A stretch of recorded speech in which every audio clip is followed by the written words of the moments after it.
Hello friends, welcome back to our channel London బ్రతుకులు. So రీసెంట్గా నాకు చాలామంది మెసేజ్ చేయడం ఏంటంటే, అన్న యూకేలో సిచ్యువేషన్ బాగలేదంట కదన్న, యూకే రావాలా వద్దా మాకేం అర్థం కావట్లేదన్న అని చెప్తున్నారు. సరే బ్రదర్, ఇప్పుడున్న సిచ్యువేషన్స్లో ఏ కంట్రీ బాగుందో మీరే చెప్పండి. ఎందుకంటే ఇప్పుడు యూఎస్ చూసుకున్నా, కెనడా చూసుకున్నా, ఆస్ట్రేలియా చూసుకున్నా ఏ కంట్రీస్ అలా అంత బెటర్గా ఏం లేవు.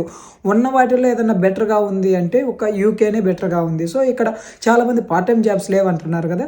సరే, కొంతమంది అయితే నాకు మెసేజ్ అన్న, హైదరాబాద్లో మా కన్సల్టెన్సీ వాళ్ళు ఇక్కడ రూమ్ ఇస్తున్నారు, జాబ్ ఇస్తారంట, సో 1 month అకామిడేషన్ అది ఇది అని చెప్తున్నారు. బ్రదరు, ఇక్కడ ఏమి నమ్మొద్దు. మీరందరూ మీ అడ్మిషన్ కోసం వాళ్ళు చెప్పే మాటలు అంతే.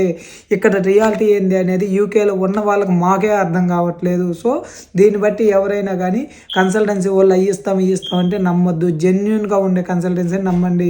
మనం కూడా కన్సల్టెన్సీ స్టార్ట్ చేసాము. ఎవరైనా మీకు ఏదైనా హెల్ప్ కావాలన్నా నన్ను అడగండి. రియాలిటీ ఏందనేది నేను చెబుతా. మీరేదో చాలామంది వీడియోలు వైరల్ కోసం వాళ్ళు ఏదేదో చెప్తున్నారు, అవన్నీ నమ్మొద్దు.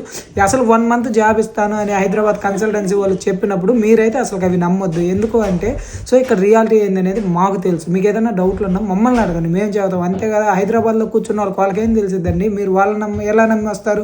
ఇక్కడికి వచ్చి అన్న జాబ్ అంటే మనం ఏమి చేయలేము. సో ఇలాంటి ఫేక్ మాటలు అయితే మీరు నమ్మొద్దు. So thanks for watching my video guys. Thank you.